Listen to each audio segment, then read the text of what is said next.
ক্লান্ত হয়ে পড়েছ তো?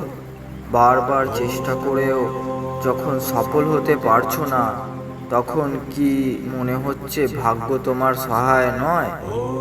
শোনো, মহাদেব বলছেন, যা তুমি আজ ব্যর্থতা বলে ভাবছো, তা আসলে তোমার জীবনের সবচেয়ে বড় পরীক্ষার সময়। ঈশ্বর কাউকে খালি হাতে ফেরান না। তিনি যখন তোমার জীবন থেকে কিছু কেড়ে নেন, তখন তার চেয়েও ভালো কিছু দেওয়ার জন্য জায়গা তৈরি করেন। তুমি ভাবছো তোমায় সবাই ঠকিয়েছে।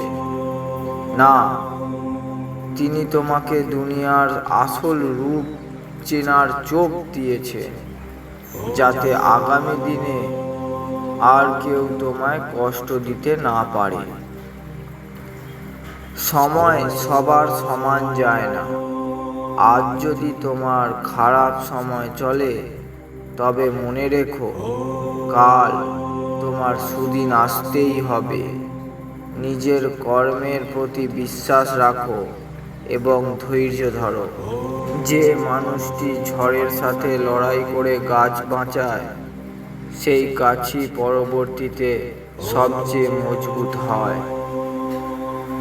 তাই আজ থেকে ভাগ্যের ওপর দোষ দেওয়া বন্ধ করো, নিজের ওপর ভরসা রাখো।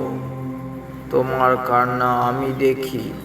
ভিডিওটি ভালো লাগলে লাইক করো এবং কমেন্টে লেখো হর হর মহাদেব।